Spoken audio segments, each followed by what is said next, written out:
What is up, everybody? Welcome back to another Pitching Ninja's Filthiest Pitches of the Day. Remember, before we get to those pitches, hit that subscribe button. Season's winding down, but you're still going to want to be a part of Ninja Nation.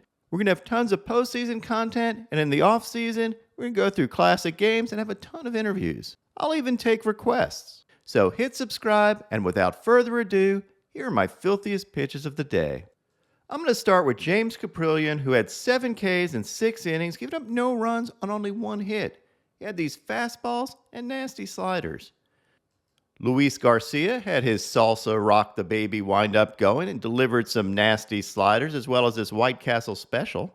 Here's an overlay of Garcia's fastball and slider, and you can see not only those pitches work together, but he repeats those mechanics really well.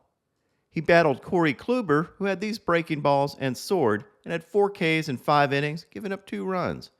Kyle Bradish had this slider and changeup, went 5 innings with no earned runs, gave up 3 hits, and had 5 Ks. Joey Wentz had 4 Ks in 4 2/3 innings, giving up 2 runs, thanks to his curveball and cutter. He was up against Simeon Woods Richardson, who has a really, really long name. It almost forms a full circle on his back. He's going to need some like Aaron Judge shoulders or something. And he had this filthy changeup. Shane Bieber had his usual combo of filthy knuckle curves and sliders and picked up 3 Ks in 5 innings, giving up only 1 earned run. He lowered his ERA to 2.88 this year. Kevin Gausman had 4 Ks in 3 innings. He had to leave early due to a cut on his finger, but he did have his filthy splitter and this overlay of his fastball and splitter. Just a brutal combo for hitters to deal with. Pablo Lopez had these changeups and soared, and his 96-mile-an-hour fastball on his way to 7 strikeouts in 7 scoreless innings. He was up against Freddie Peralta, who had 4 Ks in 4 scoreless innings, thanks to his changeup, fastball, and curveball. Zach Wheeler had 7 Ks in 5 scoreless innings, and he lowered his ERA this season to 2.82. He had a whole lot of guys going down looking, which was just what the Ripper wanted. Look at the Ripper catching a few bodies before the end of the season.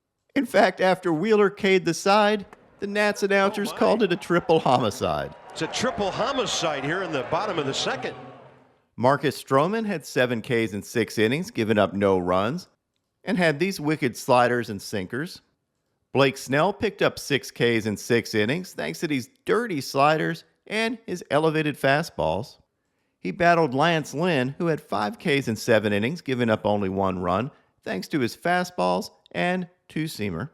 Probably my 2 filthiest pitchers yesterday, both pitched in the same game. German Marquez had this fastball slider and knuckle curve combo and had 8 Ks in 6 innings, giving up only 1 run and 1 hit. Tyler Anderson had 10 Ks in 5 innings, giving up only 2 runs, thanks to his changeups and fastballs. And you can see how those funky mechanics really screw up hitters.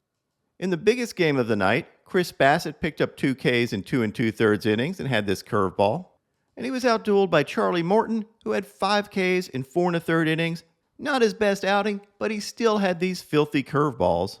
And here's an overlay that shows you why that curveball is so devastating. Here's an overlay of Morton's curveball and his 2-seamer. And you see that a 2-seamer breaks to the plate and that curveball breaks away from the plate, getting a terrible swing on a curveball way out of the zone. As a hitter, you have to guess between those 2 pitches. Sometimes you guess wrong.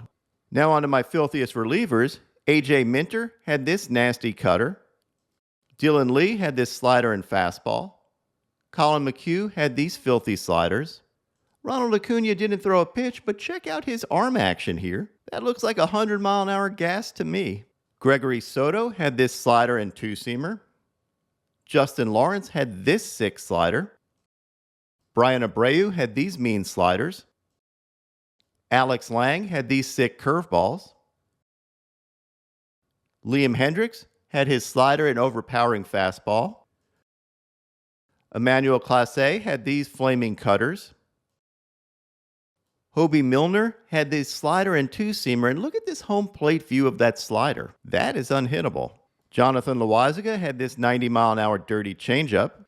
In the battle of the night, cue the trumpets for both Edwin Diaz and William Contreras, who both used the same song, and only one could come out on top.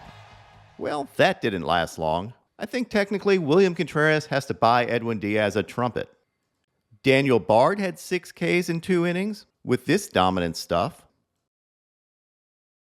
Speaking of domination, Bryan Baker had 5 Ks in 2 innings with this. He looked like a force of nature here. But my filthiest reliever from yesterday was Zach Pop, who had this absolute wiffle ball stuff. Look at the movement on those sinkers and his slider, and here's an overlay of those two. Good luck. My filthiest individual pitch was this sinker from Rafael Montero. Yep, the old Bohemian Rhapsody sinker, 'cause mama, he just killed a man. If you look closely, you can see Bethancourt's soul leaving his body. Another player on the eternal IL. And now, my pitching ninja moment of zen. I know it's the wrong sport, but check out this slider. I think StatCast had this one breaking about 15 yards. Had to be tipped, right? It just shanked wide left. What is up, Ninja Nation? My picks of the day today are a 3-leg parlay. I'm going to start out with the same game parlay of Aaron Nola for 6 Ks or more and Lance McCullers for 6 Ks or more. And then I'm going to add in Luis Severino for 6 Ks or more. Yes, it is an Iron Maiden parlay.